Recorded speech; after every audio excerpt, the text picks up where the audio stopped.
بسم اللہ الرحمن الرحیم. Thank you all for joining us. اور جس طرح ہم نے پہلے سے آپ کو بتایا تھا کہ آج ہم ایکسکلوسیو انٹرویو کریں گے with the finance minister of Pakistan. اور thank you sir, thanks a lot for giving us a time. ہمارے آپ سے کچھ سوال ہیں جو کہ تمام پاکستانیوں کے اس وقت سوال ہیں, اور اس گورنمنٹ کو آئے ہوئے ابھی تقریباً 50 دن سے کچھ اور زیادہ دن ہوئے ہیں, اور لوگوں کو بہت زیادہ پرومسز کیے ہوئے ہیں پرائم منسٹر نے. آپ لوگوں نے ایک نئے پاکستان کا پورا ایک ویژن دیا ہوا ہے. تو ایون دو یس 50 دن میں وہ چینجز نہیں آ سکتی, وہ تبدیلی نہیں آ سکتی جو لوگوں کی ایکسپیکٹیشنز ہیں, مگر اور ہمیں یہ بھی دیکھا کہ پرائم منسٹر نے بار بار اپنے اس میں کہتے ہیں کہ گھبرانا نہیں ہے, مگر لوگ کافی پاکستان میں گھبرانا بھی شروع ہو گئے ہیں. تو ہم کوشش کریں گے کہ آپ سے وہ کچھ سوالوں کے جواب لے سکیں جس میں ایٹ لیسٹ لوگوں کو تھوڑی کلیئرٹی آئے. جو انسرٹنٹی ہے خاص طور پہ جو اکنامک سچویشن ہے پاکستان کی, اس میں تھوڑی سی کلیئرٹی چاہیے.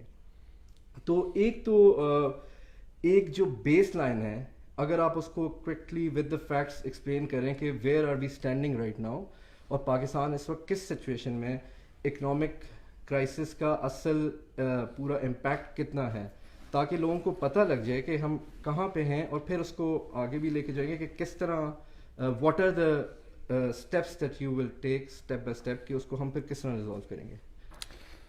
اچھا, اکانومی کی جو اوور آل صورتحال ہے وہ تو بڑا براڈ کینوس ہے, لیکن میرے خیال میں جو زیادہ لوگوں کا اس وقت جو انٹرسٹ ہے, جو فوکس ہے, سب سمجھنا چاہتے ہیں کہ یہ جو ایکسٹرنل کرائسس ہے, روپیہ ڈی ویلیو ہوا, آئی ایم ایف کے پاس جانے کی بات ہو رہی ہے, تو یہ اس کا کیا بنیادی وجہ ہے نا. اس کے بنیادی نمبر جو ہیں وہ بڑے سادہ سے ہیں. اس کو اگر آپ سمجھ لیں, آپ کے پاس فارن ایکسچینج ارننگ ہوتی ہے, اس کو ایکسپورٹ کے ذریعے ہوتی ہے, ریمیٹنسز آپ کے ملک میں بھیجتے ہیں ورکرز جو باہر غیر ملک پاکستانی رہ رہے ہیں وہ لوگ, آپ کے پاس فارن ڈائریکٹ انویسٹمنٹ آتی ہے, یا آپ قرضے لیتے ہیں, یہ آپ کے انفلوز ہوتے ہیں, اور آپ کے آؤٹ فلوز ہیں, امپورٹس آپ کرتے ہیں, جو پرانی فارن انویسٹمنٹ ہوئی ہوئی ہے اس کے پروفٹس ریپیٹریٹ ہوتے ہیں, جو قرضے لیے ہوتے ہیں وہ قرضہ واپس کرنا ہوتا ہے, سود دینا ہوتا ہے, تو یہ آپ کے آؤٹ فلوز ہوتے ہیں. اور یہ سب ایک باسکٹ ہے, اسٹیٹ بینک آف پاکستان کے ریزروز رکھے ہوئے ہیں, اس کے اندر میں سارا یہ پیسہ انفلوز بھی آ رہا ہے اور اسی میں سے آؤٹ فلو بھی جا رہے ہیں. پاکستان کے جب آئی ایم ایف پروگرام آخری ختم ہوا تو 18.9 بلین ڈالرز ہمارے اسٹیٹ بینک کے ریزروز تھے. یہ اکتوبر 2016 کی بات ہے. پچھلے 24 مہینے میں 18.9 بلین ڈالر سے گر کے آپ کے ریزروز 8.2 بلین ڈالرز پر اس وقت پہنچ گئے ہیں, یعنی 10 بلین ڈالر سے زیادہ کمی ہوئی ہے. اور یہ زیادہ ایکسیلریٹ ہوا ہے پچھلے چند ماہ کے اندر, کیونکہ گیپ ایکسپورٹ اور امپورٹ کا اس لیول پر بڑھ گیا ہے کہ جو کرنٹ اکاؤنٹ ڈیفیسٹ ہوتا ہے, یعنی جو سب سے براڈ میجر ہے جس میں یہ ساری میں نے جو باتیں بولی, یہ سب کو جوڑ کے جب نیٹ رزلٹ آپ کا نکلتا ہے وہ مہینے میں 2 بلین ڈالرز, مئی جون جولائی ہر ماہ 2 ارب ڈالر کا کرنٹ اکاؤنٹ ڈیفیسٹ ہو رہا تھا. اس کو اگر آپ کمپیئر کرو کہ جب مسلم لیگ نون کی حکومت آئی, جو آخری سال تھا پیپلز پارٹی کی گورنمنٹ کا, پورے سال کے اندر 2.5 بلین ڈالرز کا, 2.5 ارب ڈالر کا خسارہ تھا, جو اب ہر مہینے 2 بلین ڈالر ہو رہا تھا. جو اتنا زیادہ ہیمریجنگ آپ کی ہونی شروع ہو جائے تو ظاہر ہے آپ کے ریزروز نیچے گرنے شروع ہو گئے, اینڈ آپ کی اس وقت صورتحال یہ ہے کہ 1.5 مہینے کے ریزروز آپ کے پاس باقی بچ گئے. اس صورتحال کے اندر مارکیٹس نروس ہونا شروع ہو جاتی ہیں. کرنسی کے جو ریٹس ہیں وہ بھی ڈیمانڈ سپلائی کے, جس طریقے سے معیشت میں باقی ساری چیزیں ہوتی ہیں, تو میں سب کو یہ اگزامپل دیتا ہوں کہ رمضان کے پہلے دن اگر آپ جائیں نا, اب آپ نے افطاری میں چاٹ کھانی ہے تو آپ کیلے اور امرود خریدنے کے لیے جائیں گے تو سڈنلی آپ کو پتہ چلتا ہے کہ قیمتیں بڑھی ہوئی ہیں, امرود بھی مہنگے ہو گئے, کیلے بھی مہنگے ہو گئے, اس لیے کہ امرود اور کیلے اتنے ہی ہیں اور خریدنے والے بہت سارے ایک ساتھ پہنچ گئے. اسی طریقے سے کیونکہ آپ کی ایکسپورٹس کم ہیں, امپورٹ زیادہ ہیں, تو ڈالر کی سپلائی کم ہے اور ڈیمانڈ زیادہ ہے, اور جیسے جیسے یہ ریزروز نیچے گرتے جاتے ہیں وہ پریشر بڑھتا جاتا ہے, اور وہی صورتحال اس وقت پاکستان کی ہے. سو اسینشلی آپ یہاں پر کھڑے ہوئے ہیں, وہاں پر سب کو پتہ تھا کہ کرائسس اب کریٹ ہو چکا ہے اور کسی نہ کسی قسم کا بیل آؤٹ اب آپ نے کرنا ہے. صحیح.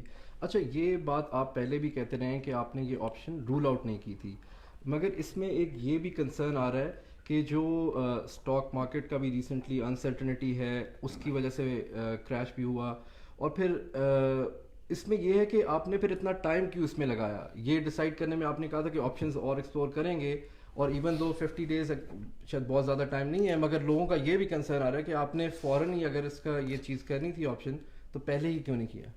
اچھا, پہلی بات تو یہ کہ 50 دن کے اندر آپشنز اگر آپ نے ایویلیویٹ کیے, میں اگر یہ نہیں کرتا, میں آپ کو یہ میں گارنٹی کر سکتا ہوں, تو اگر آتے ہی ہم یہ کر دیتے نا تو طوفان کھڑا ہوتا, لوگ بولتے بھائی کچھ کوشش تو کرتے, یہ آپ نے کیا ہے, آپ تو پہلے سے گیو اپ کر کے بیٹھ گئے تھے. میں 20 اگست کو میں نے اوتھ لیا, اور 20 اگست کے 2 ہفتے کے بعد میری آئی ایم ایف سے بات ہوئی ہے. ایگزیکٹلی جو آپ نے, جو میں پبلکلی کہتا تھا کہ سارے آپشنز ایکسپلور کرنے ہیں, اور وہ سارے آپشنز جو ایکسپلور کرنے ہیں ان کو ہمیں ایک ساتھ بیک وقت سائملٹینیسلی ایکسپلور کرنا ہوگا. یہ لگژری نہیں ہے کہ پہلے جو سب سے اچھا آپشن ہے اس کو پہلے دیکھو, دوسروں پہ جاؤ. آئی ایم ایف کو میں نے ایگزیکٹلی یہ بولا, مجھے نہیں پتا کہ ہم آپ کے پاس آئیں گے یا نہیں آئیں گے پروگرام کے لیے, لیکن ہم چاہتے ہیں کہ آپ اپنا ایک سٹاف مشن ہمارے پاس بھجوائیں. یہ میں 2 ہفتے بعد کی بات کر رہا ہوں. ان سے بات چیت ہو گئی, اگر ہم جائیں گے آئی ایم ایف پروگرام کے لیے تو وہ فرنٹ اینڈ کام سارا ہوا ہوگا, تو ہمارا ٹائم بچ جائے گا, اور اگر نہیں ہے تو یار آپ کا ممبر کنٹری ہے آئی ایم ایف, آپ ہماری تھوڑی ایویلیویشن میں مدد کر دیں گے. انہوں نے کہا جی بالکل ٹھیک, نو پرابلم. جہاد حضور صاحب جو ہیں, جو ریجنل ڈائریکٹر ہیں, ان کے ساتھ میری بات ہوئی. انہوں نے مجھے اس کے بعد بتایا کہ جی یہ آ جائے گی. آئی تھنک انہوں نے کہا کہ 2 اکتوبر کو ٹیم آئے گی. میں نے کہا نہیں یار ذرا جلدی بھیج دو, تو 27 ستمبر کو ٹیم آ گئی. 27 ستمبر کو ٹیم آئی, 4 اکتوبر تک ٹیم یہاں پر تھی. انہوں نے یہاں پہ ایویلیویشن کی, منسٹری سے ملے, اسٹیٹ بینک سے ملے, ہم لوگوں کے ساتھ بیٹھ کے انہوں نے ایک کانسیپٹ نوٹ میرے ساتھ شیئر کیا, اور انہوں نے کہا کہ جی یہ آپ کے, ہمارے خیال میں آپ کی معیشت یہاں کھڑی ہے, اس وقت اس کو اس چیز کی ضرورت ہے. اس کے بعد اب میرے پاس ہاتھ میں آ گیا. ان دا مین ٹائم ہم کیا کر رہے تھے, ہماری چائنا کے ساتھ ڈسکشن چل رہی تھی. چائنیز فارن منسٹر یہاں پہ آئے, ہم نے ان کے ساتھ مشاورت کی, ان کے آئیڈیاز لیے. ہم پرائم منسٹر جو ہیں وہ سعودی عربیہ گئے, یو اے ای گئے, اور یہ بھی میں آپ کو بتا دوں کہ پرائم منسٹر کو میں نے یہ کہا تھا کہ اگر آپ واقعی میں آپشنز ایویلیویٹ کرنا چاہتے ہیں نا تو ہمیں پھر اٹھ کے جانا پڑے گا, لیٹس گو اینڈ میٹ. تو بہت فینومنلی پازیٹیو رسپانس ملا ہمیں سعودی عربیہ میں بھی, یو اے ای میں. اس کے بعد follow up you a delegation آیا, آپ کو پتہ ہے یہاں پہ سعودی عربیہ کا ڈیلیگیشن آیا, ہائی پاور ڈیلیگیشن, پوری ٹیم یہاں پہ بیٹھی, 5-6 دن ایویلیویشن ہوئی, اور اب وہ ایم او یو سائن بھی ہونے جا رہے ہیں. اس کے جو فالو اپ میں میری یو اے ای کی ٹیم جو ہے, وہ یو اے ای کی ٹیم 19 اکتوبر کو یہاں پر آ رہی ہے, اور وہ ٹیم بھی جو ہے بڑی ہائی پاور ٹیم آ رہی ہے, مختلف سیکٹرز ہیں ان کے لوگ اس کے اندر موجود ہیں, وہ بھی ٹیم یہاں پہ آ رہی ہے. ابھی جب میں I M F World Bank کی میٹنگ کے لیے گیا, میری وہاں پہ کویت کے فائنانس منسٹر سے, سعودی عربیہ کے فائنانس منسٹر سے, اور یو اے ای کے فائنانس منسٹر سے, تینوں سے ملاقاتیں ہوئی. تو ہم آئی ایم ایف کے ساتھ بھی بات چیت جاری رکھے ہوئے تھے, اور ان کے ساتھ بھی. یہ سارا پروسیس کمپلیٹ ہوا. جیسے میں نے کہا کہ 4 تاریخ کو ہمارے پاس آئی ایم ایف کا آ گیا. 8 تاریخ کو آئی تھنک, ہاں 8 ہی کو ہوا تھا نا, 7 یا 8 تاریخ مجھے یاد نہیں آ رہا, 8 تاریخ کو ہم نے سارے پاکستان کے تقریباً جتنے بھی ٹاپ اکانومسٹ ہیں سب کو بلایا. پرائم منسٹر کے ساتھ میٹنگ ہوئی, اپنے انہوں نے آ کے ویوز ایکسپریس کیے اور ایک سجیشن دی.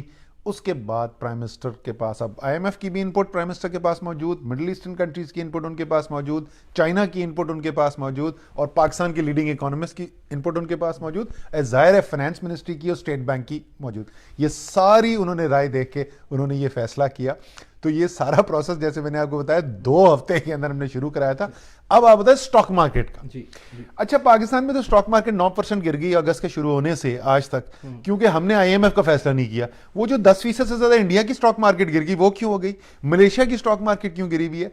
تقریباً تمام ایمرجنگ مارکیٹس اس وقت گر رہی ہیں, اور اس لیے گر رہی ہیں کہ ٹیکنیکل ڈیٹیل میں جائے بغیر انٹرنیشنل اکنامک سیناری سچویشن کوئی ایسی ڈیولپ ہو رہی ہے. U S interest rate hike ہو رہے ہیں, چائنا اور امریکہ کی ٹریڈ وار شروع ہوئی ہے, آئل پرائسز تیزی سے بڑھتی چلی جا رہی ہیں.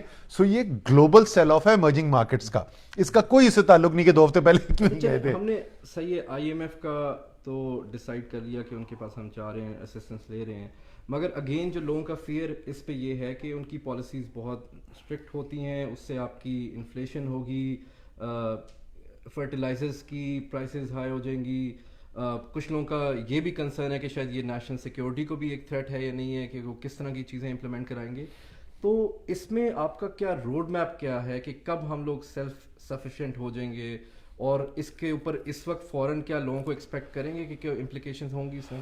اچھا آپ سوال پوچھتے ہیں ایک سرے سے شروع کرتے ہیں ادھر پہنچ جاتے ہیں, بہت براڈ سوال پوچھتے ہیں. اچھا اس کے اندر پہلی بات تو یہ کہ ظاہر ہے نیشنل سیکیورٹی کی اگر کوئی سچویشن کھڑی ہوگی تو وہ ریڈ لائن نہ تحریک انصاف کی حکومت کراس کرے گی, نہ کوئی اور حکومت پاکستان کی کر سکتی ہے, ٹھیک ہے نا. اگر خدا نخواستہ ایسی صورتحال پیدا ہوئی تو پھر پرائم منسٹر کو دوبارہ سے قوم کو اعتماد میں لینا پڑے گا اور قوم کو کھڑے ہونا پڑے گا. لیکن ایز آف رائٹ ناؤ ایسی کوئی چیز وہاں پہ نہیں آ رہی. جہاں تک یہ بات کریں نا کہ تکلیف پیدا ہوتی ہے, بھائی دسمبر 2017 میں نہ عمران خان تھے, نہ اسد عمر تھے, نہ آئی ایم ایف تھا, روپے کی قیمت گرنی شروع ہو گئی تھی.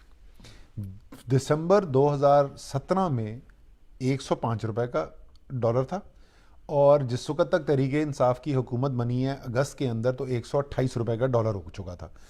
تو یہ 23 روپے جو گری تھی قیمت, وہ آئی ایم ایف کی وجہ سے نہیں گری تھی, وہ اس لیے گری تھی کہ جو میں نے آپ کو پہلے بتایا, جب ریزروز گرتے چلے جا رہے ہیں, جب ایکسپورٹس آپ کی گر گئی ہیں, امپورٹس بڑھ رہی ہیں, اس خراب اکنامک پرفارمنس کے خراب نتائج ہوتے ہیں.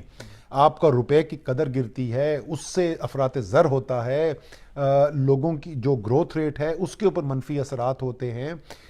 آپ نے 4.1% بجٹ کا خسارہ پچھلے سال بجٹ کیا, اور انہوں نے 6.6% کر دیا, 2300 ارب روپے کا خسارہ کر دیا.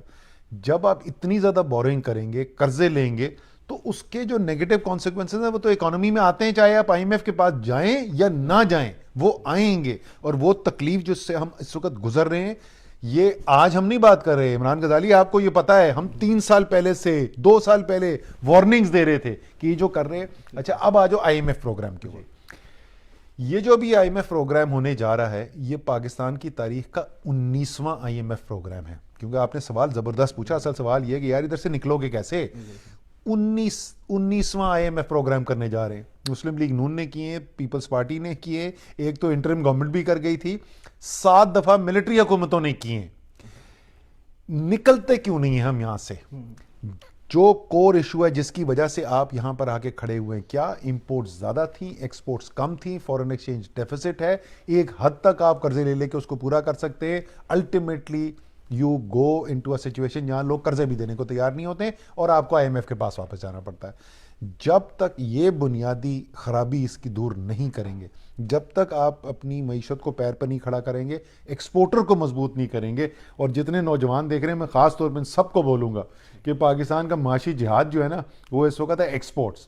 تو ایکسپورٹ بزنس کی طرف دیکھو, گارمنٹس کی طرف دیکھو, آئی ٹی کی طرف دیکھو, سافٹ ویئر کی طرف دیکھو, بزنس پروسیس آؤٹ سورسنگ کی طرف دیکھو, اسمال میڈیم انٹرپرائز مینوفیکچرنگ کی طرف دیکھو, ایگریکلچر میں ویلیو ایڈڈ ایگریکلچر کی طرف دیکھو. یہ اس سے نکلے گا پاکستان اس قرض کے دلدل سے, ورنہ 5 سال بعد کوئی اور فائنانس منسٹر بیٹھا ہوگا اور یہی کہانی سنا رہا ہوگا. اگین جب خان صاحب نے بھی اپنا ویژن دیا نیا پاکستان کا, تو انہوں نے اس چیز پہ بہت زیادہ فوکس کرتے رہے ہمیشہ سے کہ میں کیونکہ پاکستان میں لوگ ٹرسٹ جب تک نہیں کرتے اسی لیے لوگ ٹیکس نہیں دیتے, رائٹ. تو اس پہ ایف پی آر میں آپ کے امیجیٹ کیا ریفارمز کر رہے ہیں کہ ٹیکس نیٹ کس طرح بڑھائیں گے, کیونکہ ابھی بھی ریسنٹلی آپ نوٹس بھی بھیجا ہے ایف پی آر نے, مگر یہ سچویشن چینج کرنے کے لیے کیا امیجیٹ سٹیپس ہیں اور آپ کتنے کانفیڈنٹ ہیں کہ اس پہ سکسیزفل ہو جائیں گے آپ کی پالیسی؟ اوکے, سو ہم کرنے کی بنیادی جو چیزیں کرنے کی کوشش کریں, ایک تو ہم سب سے پہلا کام تو میں نے جو ایف بی آر کو کہا ہے اور منڈے کو وہ مجھے اپنی پریزنٹیشن دیں گے کہ سہولت پیدا کرو. فارم کے اندر بھی اور پروسیس کے اندر بھی لوگ آسانی سے اپنے ٹیکس ریٹرن جمع کرا سکیں. میں نے تو ان کو مینڈیٹ یہ دیا تھا کہ یار یہ فون پہ نا گھر پہ بیٹھ کے فون کے اوپر اپنا ٹیکس ریٹرن جمع کرا سکیں, آسانی پیدا کرو. ایک تو کام کیوں رہا ہے. دوسرا, جیسے آپ نے کہا کہ ہم نان فائلر جو ہیں ان کے پیچھے اب ہم نے جانا شروع کیا ہے. نوٹسز کی آج 3را بیچ گیا ہے, یہ جلد ہزاروں نوٹس ہوں گے نان فائلرز کو جو جا چکے ہوں گے. اور میں خاص طور پہ ابھی جو پریشر ڈال رہا تھا, کیونکہ آپ کو پتا ہے اس وقت ٹیکس ریٹرن جمع کرانے کا ٹائم ہے, تو یہ سب کو ہم میسج دے رہے ہیں کہ آپ آئیں, پاکستان کی ترقی میں حصے دار بنیں. آپ کے لیے ہم سہولت بھی پیدا کر رہے ہیں. وزیر اعظم سے وہ شروع ہو چکا ہے کہ جو قوم کا پیسہ ہے وہ قوم کے لیے استعمال ہوگا. کوئی سرے کے محل نہیں بنیں گے, کوئی پارک لین کے اپارٹمنٹ نہیں خریدے جائیں گے, کوئی دبئی کے ٹاور نہیں کھڑے کیے جائیں گے, کوئی سوئس بینکوں کے اندر دولت نہیں جمع کرائی جائے گی. سو ملک کا پیسہ ہے, ملک کے لیے استعمال ہوگا. لیکن اگر آپ پھر بھی نہیں کریں گے تو جیسے میں نے اس دن پارلیمنٹ کی اسپیچ میں کہا تھا, یہ مت سمجھنا کہ ریاست اتنی کمزور ہے کہ وہ آپ کے پیچھے آ نہیں سکتی, پھر ہم آئیں گے آپ کے پیچھے, رائٹ. اس کا شاید اس کا اثر ہے, ابھی اٹس ارلی ٹو سے, 10 اکتوبر تک جتنے ٹیکس ریٹرن فائل ہوئے ہیں اس سال وہ پچھلے سال سے 55% زیادہ ٹیکس ریٹرن فائل ہوئے ہیں. سو ہماری امید یہی ہے کہ اس کمبینیشن سے سہولت پیدا کرو, یہ دکھاؤ قوم کو کہ یہ پیسہ آپ کا صرف قوم کے لیے استعمال ہوگا, اور جو نہیں پھر بھی آتا پھر اس کے خلاف کرو. اس کے اندر کی کیا ہے؟ ٹیکنالوجی کی ہے. عمران غزالی سے بہتر کون سمجھے گا اس کو؟ ٹیکنالوجی کی ہے اس کے اندر. ابھی جو ہم نے 2 میجرز کیے ہیں, میں تھوڑا سا آپ کو بتا دوں کہ ذرا سا ڈیٹیل میں, کیونکہ لوگوں کو یہ ابھی تک سمجھ نہیں کہ جی کیا ہے FBR. جو چیزیں ہم آلریڈی 4 چیزوں کا میں ذکر کروں گا. جی. سب سے بڑا ڈیٹا بیس جو ہے نا, جو پیسہ چوری ہوتا ہے اور غلط استعمال ہوتا ہے, وہ ہے بینک اکاؤنٹس. ٹھیک ہے جی. بینک اکاؤنٹ سے وہ کہتے تھے جی آپ کو انفارمیشن نہیں مل سکتی. بھائی کیوں نہیں مل سکتی؟ کہا جی یہ تو قانون اجازت نہیں دیتا. ہم نے کہا اچھا ہم قانون بدل دیتے ہیں. یہ جو فائنانس سپلیمنٹ بل ہے اس کے اندر ہم نے لا چینج کرایا ہے. Now we can go through State Bank and we can get data of especially non filers. میرا سارا جو ہے نا اس وقت نان فائلرز کے اوپر ہے. نان فائلرز کو ہم نے اس کے ذریعے انفارمیشن ادھر سے لینی شروع کی. دوسرا ہمیں انہوں نے کہا کہ آپ کو پتا ہے کہ آج کل دنیا جو ہے یہ FBR کا آڈیٹر بڑی وہ محنت کرے گا, جائے گا کرے گا. چلو میں زیادہ کامنٹ نہیں کرنا چاہتا ہوں ان کے اوپر. اس کی کیپیسٹی کتنی ہے, کیپیبلٹی کتنی ہے, انٹیگریٹی کتنی ہے, وہ اس پہ ابھی فی الحال نہیں کامنٹ کرتے. لیکن یہ دنیا اس سے بہت آگے نکل گئی ہے یار. یہ زمانہ ہے ڈیٹا انالیٹکس کا, یہ بگ ڈیٹا کا زمانہ ہے, یہ الگوریدمز کا زمانہ ہے. یہ ساری کیپیبلٹی دنیا کے اندر موجود ہے. FBR میں یہ کیپیبلٹی بناتے بناتے ٹائم لگے گا. تو ہم نے کہا کہ یار ہمارے پاس گلوبل ایکسپرٹس ہیں جن سے ہم کانٹیکٹ کر چکے ہیں. ہم ان کو یہ ڈیٹا دینا چاہتے ہیں تاکہ وہ اپنے انالیٹکس رن کریں اور آئیڈینٹیفائی کر کے دیں کہ کدھر ایویژن ہو رہی ہے. پھر جواب ہمیں کیا ملا؟ انہوں نے کہا جی تو قانون ہی نہیں اجازت دیتا. ہم نے کہا اچھا نہیں دیتا, ہم قانون بدل دیں گے. ہم نے فائنانس سپلیمنٹ بل کے اندر یہ قانون میں بھی چینج کرائی. ناؤ انونیمائز کر کے آپ کی پرسنل انفارمیشن یہ نہیں پتا چلے گا کہ عمران غزالی کا ٹیکس ریٹرن ہے, بٹ ڈیٹا ہم اس کو دے سکتے ہیں. گلوبل ایکسپرٹس کے پاس جا رہے ہیں, الگوریدمز رن ہوں گے, ڈیٹا انالیٹکس رن ہوں گے, ٹیکنالوجی کے استعمال. دوسرے میں 2 ایگزامپل بتا دوں ٹیکنالوجی کا, بیکاز ٹیکنالوجی از کی. ادھر ہم نے آگے جس طریقے سے چل رہا ہے 2 انڈسٹریز کے اندر ہم نے پکڑا ہے. سگریٹ کے اوپر ٹیکس پڑا ہے. وہ کہتے ہیں جی ایلسٹ شروع ہو جاتا ہے. بالکل صحیح ہے, ایلسٹ شروع ہو جاتا ہے. GLT ٹیکنالوجی ہے جو پروڈیوسرز کے پاس ہم نے لگانی ہے. We have started that. ابھی ٹریس اینڈ ٹریک کی اور ٹیکنالوجی ہم انڈکٹ کریں گے اور وہ سولوشن.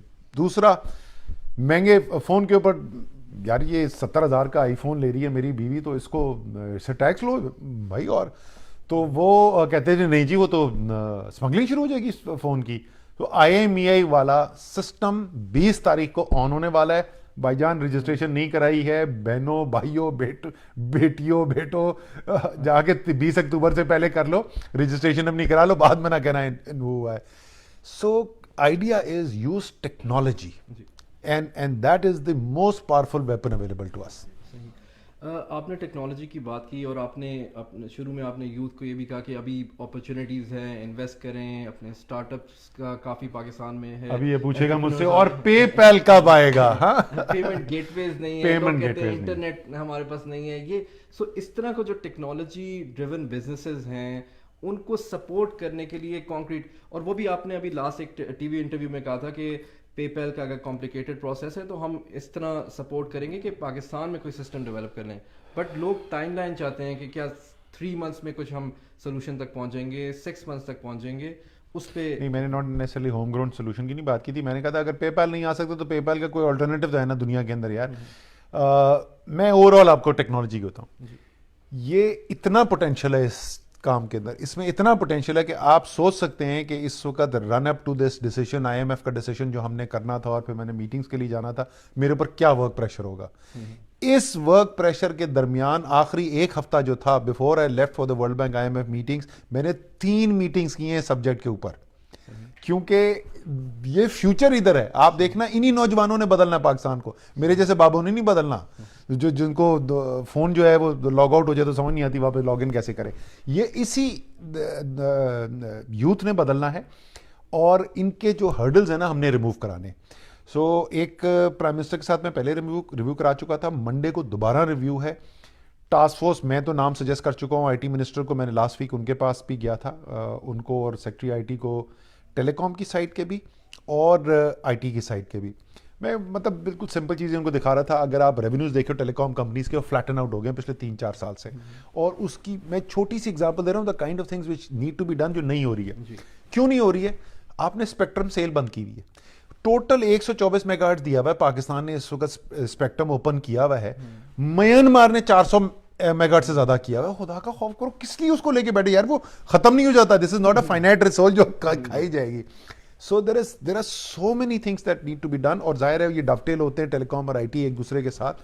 اس کے اندر ان شاء اللہ تعالیٰ آپ, اور جو پیمنٹ گیٹ وے 3 سے 4 مہینے کا ڈیڈ لائن ہے, یا تو آپ پے پال کو کنونس کریں. میں تو کہہ رہا تھا یار اگر یہ اس سے حل ہوتا ہے میں جہاز پہ بیٹھ کے جانے کو تیار ہوں. پے پال کے سی او کے پاس جا کے بیٹھتے ہیں, ان سے پوچھتے ہیں مسئلہ کیا بھائی تیرا, اتنی بڑی مارکیٹ ہے, why are you leaving it on the ground. But اگر وہ نہیں آتے تو then it could be a home ground solution, it could be another solution which is, but it has to be something جو internationally acceptable ہے, جس کے ساتھ آپ نے ٹرانزیکشنز کرنی ہے وہ سسٹم کو ایکسیپٹ کریں. صحیح. اچھا, دوبارہ جب اکنامک کرائسس کی بات کرتے ہیں تو اس میں سب سے بڑی جو ریزن یہ ہے کہ پاکستان میں کرپشن ہوئی, کرپشن سے بہت سارا لوٹا ہوا پیسہ پاکستان سے باہر چلا گیا. اس کے کیا ایسے کانکریٹ سٹیپس گورنمنٹ آلریڈی لے چکی ہے اور لے رہی ہے, اور لوگوں کو کیا ہمیں کوئی امید ہونی چاہیے کہ اصل میں وہ لوٹا ہوا پیسہ پاکستان میں واپس آئے گا؟ اچھا, اس کی میں آپ کو 2 حصوں میں اگر بریک کر دوں. سب سے پہلا کام تو یہ ہے کہ جو چلا گیا ہے اس کو واپس لانا ہے, جو جا رہا ہے اس کو بھی روکنا ہے نا. تو وہ پرائم منسٹر نے میٹنگ کی تھی, اس کو 2 حصوں میں کام کو ڈیوائڈ کیا گیا. ایک تھا جو لیجسلیٹو لکوناز ہیں. آپ کو پتا, میں پہلے بھی بول چکا ہوں, پاکستان میں جو چوری ڈکیتی کی گئی ہے نا پاکستان کے ساتھ, وہ کچھ غیر قانونی طریقے سے کی گئی ہے, کچھ قانون ایسے بنا کے کی گئی ہے. لا کو فیسیلیٹیٹو بنایا گیا تاکہ چوری ڈکیتی کی جا سکے. تو 2 کام تھے اس میں. جو لیجسلیٹو چینجز تھیں اس کی ذمہ داری مجھے دی گئی تھی, اور جو انفورسمنٹ کے ایکشنز ہیں اس کی minister of state for interior Shehryar Afridi کو دی گئی تھی. ہم نے مل کے اٹارنی جنرل کی ہیلپ سے سارے F I A, F I A, F B R, State Bank of Pakistan etcetera etcetera, ان سب کو ملا کے ہم نے وہ چینجز بھی بنا لی ہیں جو لیجسلیٹو پرپوز چینجز ہیں. وہ کر کے ابھی ہم پرائم منسٹر کے پاس سمری چلی جائے گی. پرائم منسٹر سے میں نے ابھی آج ہی صبح ریکویسٹ کیا تھا کہ ہمیں یہ جو آپ نے حوالہ ہنڈی والا جو اور منی لانڈرنگ کا جو کام کہا تھا, کرنسی اسمگلنگ کا, اس کی ریویو میٹنگ ذرا دوبارہ کال کر لیں. تو صبح ہی میں نے ان کو میسج بھیجا تھا, ان کا جواب آیا منڈے. تو منڈے کو ان شاء اللہ تعالیٰ اس کے اوپر شروع ہو جائے گا. جو واپس لانا ہے وہ ایفرٹ شہزاد اکبر لیڈ کر رہے ہیں, جو special assistant to the prime minister for accountability ہیں. انہوں نے ہمیں پریزنٹیشن کی تھی, بڑا اچھا کمپریہنسو اپروچ ہے. لیکن میں بار بار شہزاد سے بولتا ہوں کہ یار ذرا میڈیا میں جاؤ, لوگوں کو بتاؤ کر کیا رہے ہو, اسٹیپس کیا لے رہے ہو. ایک جو میں نے ابھی کام کیا تھا, او ای سی ڈی کا ایک مینڈیٹری ایکسچینج آف انفارمیشن کا ایک پروٹوکول آیا تھا, جس کے اب 100 سے زیادہ ممالک جو ہیں سگنیٹریز ہیں, پاکستان بھی اس کا سگنیٹری ہے کئی ممالک کے ساتھ. اس کے بعد on the basis of that multilateral framework bilateral treaties sign ہونی تھی, ایگریمنٹ سائن ہونے تھے. چند ممالک نے نہیں کیے. تو میں ابھی جب I M F World Bank کی میٹنگز میں تھا, تو او ای سی ڈی کا جو آدمی جو لیڈ کرتا ہے اس ایفرٹ کو, میری اس کے ساتھ پاسکال, اس کے ساتھ بھی بات میٹنگ ہوئی تھی, اور اس سے ہم نے ریکویسٹ کی ہے ہیلپ کرنے کے لیے. سر فہرست اس لسٹ میں جنہوں نے ابھی تک نہیں کیا ہے وہ سوئٹزرلینڈ ہے. تو اس سے ہم نے ریکویسٹ کی ہے, وہ بھی ان کو لکھے گا, اور ہم بائیلیٹرلی بھی پرسو کریں گے. صحیح. ایک اور جو ہمیں کنسرن یا سوال لوگوں کا آتا ہے کہ کیا اسد عمر پرانی ٹیم کے ساتھ, جو لوگ جس میں بہت ان کے ڈاؤٹ ہے کویسچنس پہ, پچھلی گورنمنٹ میں انوالو تھے, کیا ان کے ساتھ چینج لا سکتے ہیں؟ جس میں انہوں نے کوئی ایگزامپل بھی دی کہ اسٹیٹ بینک کے جو گورنر ہیں ان کو بھی اپوائنٹ پچھلے پرائم منسٹر نے کیا تھا. تو اس طرح کے لوگ اگر سسٹم کے اندر بیٹھے ہوئے ہیں, تو کیا آپ کے پاس وہ ٹیم ہے جس کے تھرو آپ اپنی ریفارمز ایجنڈا اس کو امپلیمنٹ کر سکیں گے؟ اچھا, ایک تو ذرا خدا کا واسطہ ذرا نظام سمجھو یار, حکومت کا کیا ہوتا ہے. سول سرونٹس کا کام ہوتا ہے جو بھی حکومت ہو اس کی پالیسی کو امپلیمنٹ کرنا. سو آپ یہ نہیں کر سکتے کہ 4.5 لاکھ سول سرونٹس کو, کیونکہ وہ نواز شریف کی گورنمنٹ میں تھے, اس لیے سب کو فارغ کر کے گھر بھیج دو. ٹھیک ہے, یہ بالکل ہوا کہ پیپلز پارٹی نے بھی اور مسلم لیگ نون نے بھی کچھ سول سرونٹس کو آپٹ کیا, اور وہ بالکل ایکسٹینشن بن گئے ان کے پولیٹیکل سسٹم کے, اور کچھ کیسز میں تو فیملی کے ایکسٹینشن بن گئے. ٹھیک ہے نا, آج چیمہ, فواد حسن فواد ایٹسٹرا ایٹسٹرا, کچھ لوگ ان میں سے ویل نون نیم ہے. لیکن ہر بیوروکریٹ کو آپ اس بنیاد پہ نہیں نکال دیں گے کہ اس کو اپوائنٹ کیا تھا نواز شریف نے, اس کو نکال دو. جو کام کرے گا, جو ڈیلیور کرے گا, اس کو رکھا جائے گا اس پوزیشن پہ. جو نہیں کرے گا, ابھی میں نے ایکشن لیا, آپ کو پتا, میں نے آتے ہی 3 دن کے بعد سسپینڈ کر دیا تھا نیشنل بینک کے پریزیڈنٹ کو. اب وہ 4 جو پریزیڈنٹ بینکس کے لگا کے گئے تھے ان 4 کو میں نے ریموو کروا دیا ہے. سو جہاں پر ہمیں ایکشن لینے کی ضرورت نظر آئے گی وہاں ہم ایکشن بھی لیں گے, لیکن صرف اس بنیاد کے اوپر کہ کسی کو نواز شریف نے اپوائنٹ کیا تھا, یہ کوئی بنیاد نہیں ہے کسی کو نکالنے کے لیے.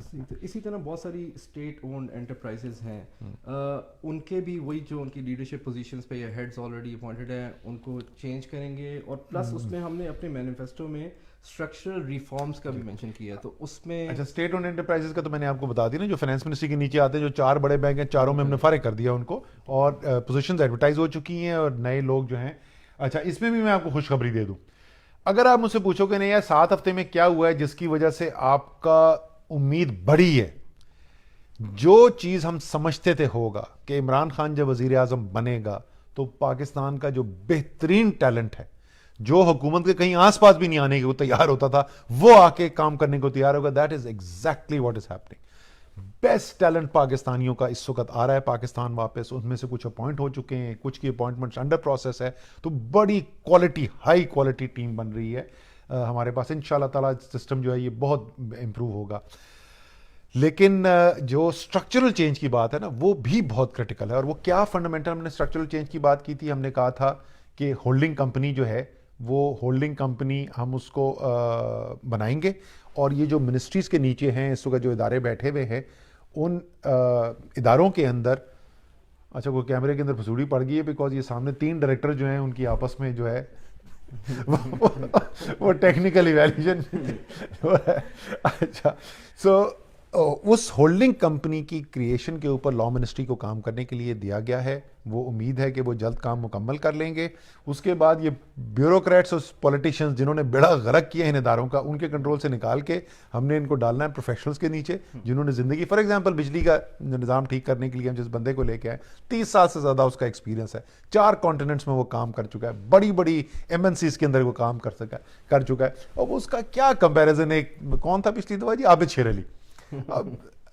عابد شیر علی کی اور بہت کوالٹیز ہوں گی, I am sure is a very talented man, لیکن بجلی کا نظام چلانے کے لیے اس بیچارے نے زندگی میں کیا کیا تھا. ایک اور بہت زیادہ important asset for Pakistan, Khan صاحب بھی اس کا بہت ذکر کرتے رہے ہیں, اوورسیز پاکستانیز. اوورسیز پاکستانیز کے لیے آپ کوئی ایسا انسینٹیو لے کر آ رہے ہیں کہ وہ اپنی انویسٹمنٹس پاکستان میں لے کر آئیں گے, ان کا کانفیڈنس کس طرح بلڈ کریں گے ہم اس اپنی اکانومی کو بہتر کریں گے؟ اچھا بائی دی وے جس ٹیلنٹ کی میں بات کر رہا تھا, یہ موسٹلی اوورسیز پاکستانیز ہیں, یہ ہیں ان ٹاپ پوزیشنز میں بیٹھے ہوئے دنیا کے اداروں میں جو اس وقت واپس آ رہے ہیں. تو اوورسیز پاکستانیز کا ایک تو یہ رول ہے.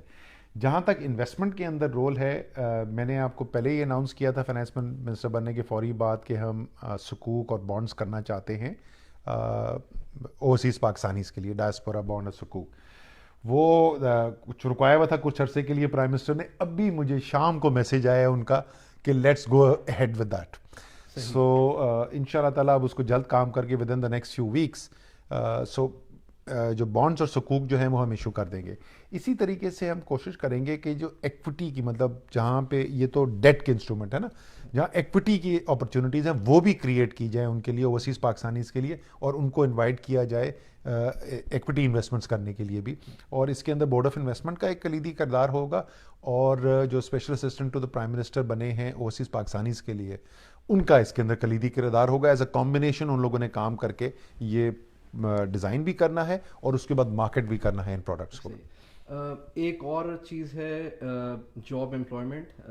پی ٹی آئی کا جو مینیفیسٹو تھا اس میں ہم نے اناؤنس کیا کہ 1 کروڑ جابس دیں گے یوتھ کو خاص طور پہ. اگین آپ نے یہ بھی پہلے ایکسپلین کیا کہ گورنمنٹ وہ جابس نہیں دیں گی, آپ ایسا ایٹماسفیئر کریٹ کر دیں گے اکانومی میں کہ پرائیویٹلی وہ کریشن ہو. میں دوبارہ بار بار اس پہ بات کر رہا ہوں, ٹائم لائگ, لوگ کنسرن ہے کہ یہ کب تک وہ اپرچونیٹیز آئیں گی. 1 کروڑ نوکری 5 سال میں ہوگی تو ہم پہلے بتا چکے ہیں, تو لکھا ہوا ہے مینیفیسٹو میں, لکھا ہوا ہے 5 سال کے اندر ہوگی. اور لوگ جو ہے نا, میں آپ سے معذرت کے ساتھ میں ڈس ایگری کرتا ہوں, یہ آج کل جو میں کہانی سن رہا ہوں نا, یہ ایگزیکٹ ریپیٹ ہے جو پچھلے الیکشن کے بعد ہوئی تھی. شروع کے جو پہلے 2-3 مہینے تھے نا, طوفان کھڑا ہوتا تھا. عمران خان نے تو کہا تھا 90 دن میں پاکستان بن جائے گا, خیبر پختونخوا میں دودھ اور شہد کی نہریں بہیں گی, اور تباہ ہو گئے, برباد ہو گئے. لوگ جو ہیں انتظار کرنے کو تیار نہیں, اور ختم, آئندہ تو کبھی پی ٹی اے کو چانس نہیں ملے گا. 2/3 ری الیکٹ کر کے انہوں نے واپس بھیج دیا. لوگ جو ہیں وہ ذی شعور لوگ ہیں, وہ دیکھتے ہیں, کام کی نوعیت پہ ڈیپینڈ کرتا ہے. اگر اسد عمر نے یہ کہا تھا کہ اسد عمر پروٹوکول نہیں رکھے گا تو یہ تو ایک دن کی مار ہے, he should be able to do it, he should not, اس کو واپس آ کے کہانی نہیں سنانی چاہیے کہ میں 3 سال بعد پروٹوکول ختم کروں گا, ٹھیک ہے نا. لیکن اگر اسد عمر کہتا ہے کہ پاور سیکٹر کو جو ہے ریسٹرکچر کرنا ہے, ریفارم کرنا ہے, کون آدمی ہے جو سمجھتا ہے کہ یہ 90 دن کے اندر ہو جائے گا؟ ایوری بڈی انڈرسٹینڈس. اور ہم 100 دن کے اندر کیا کریں گے اور کیا نہیں کریں گے اس میں تو ابہام ہی کوئی نہیں ہے. پہلی پارٹی ہے پاکستان کی تاریخ میں جس کا 100 ڈے پلان ہے, ایگزیکٹ بلیٹ پوائنٹ وہ ویب سائٹ پہ ڈال دیے ہیں, وہاں پہ جا کے دیکھ لیں کہ کس سٹیپ کو کیا کرنا تھا. سو بالکل پاکستانی جو ہیں وہ ذی شعور لوگ ہیں, ان کو سمجھ ہے کہ کیا کام کتنے عرصے کے اندر ایکسپیکٹ کرنا چاہیے. جہاں تک جاب کریشن کی بات ہے, اس میں کی ایریاز کیا ہے؟ ٹورزم ہے, اسمال اینڈ میڈیم انٹرپرائز ہے, آئی ٹی کا میں نے آپ کو بتا دیا, یہ ایک بہت بڑا ایریا ہے. ہاؤزنگ جو پروجیکٹ ہے وہ اس سے جاب کریشن ہوگی. سو یہ 4-5 ایریاز ہیں. ان سب کی basic blue print, policies, incentive structure جو ہیں یہ پہلے 100 دن کے اندر ہم نے یہ کمٹ کیا تھا کہ یہ پہلے 100 دن کے اندر ہم تیار کر لیں گے. آن ٹریک ہے, انشاءاللہ تعالیٰ یہ تیار ہو جائیں گے, اور اس کے بعد آپ کے پاس فقط 5 سال مائنس 100 دن ہوں گے یہ ساری روزگار پیدا کرنے کے لیے. اس کو میں بس ریپ اپ کرتا ہوں. آخر میں آپ کا کیا میسج ہوگا جو انسرٹنٹی مارکیٹ میں چل رہی ہے, ایٹماسفیئر ہے, لوگوں کا, یوتھ کا, پاکستانیوں کا کانفیڈنس بلڈ کرنے کے لیے؟ اور ایک چیز اس میں یہ بھی ہے کہ آئی تھنک کئی دفعہ انسرٹنٹی اس سے بھی بلڈ اپ ہوتی ہے کہ کلیئر انفارمیشن نہیں آتی. اس پہ بھی کیا آپ نے کیا ہے کہ لوگوں کو at least they are well informed کہ کیا انیشیٹوز لیے ہیں گورنمنٹ نے, کیا روڈ میپ ہے؟ اس پہ آپ کس طرح کانفیڈنس بلڈ کریں گے, لوگوں کو کس طرح اعتماد لے کر آئیں گے؟ اچھا, ایک تو مجھے تو نہیں پتا کہ کمیونیکیشن ایگزیکٹلی کیا ہو رہی ہے اور کتنا افیکٹولی ہو رہی ہے, مجھے تو پتہ نہیں چلتا. اگلے دن صبح اخبار اٹھا کے دیکھتا ہوں تو پتہ چلتا ہے کہ کل یہ ہو گیا. سو وہ frankly I am not in a good position to جج کہ افیکٹولی کمیونیکیٹ کیا جا رہا ہے یا نہیں کیا جا رہا ہے. امپورٹنٹ, ظاہر ہے کمیونیکیشن ہونی چاہیے اس کے لیے. لیکن جہاں تک کانفیڈنس کی بات ہے نا, وہ کانفیڈنس میرے خیال میں ایک بہت بڑا مائل سٹون جو آئے گا نا, وہ آئے گا 100 ڈیز جب کمپلیٹ ہوں گے. کیونکہ ایک بلو پرنٹ لوگوں نے دیکھا, عمران خان سامنے لے کے آئے, اس کی بنیاد پہ الیکشن لڑا.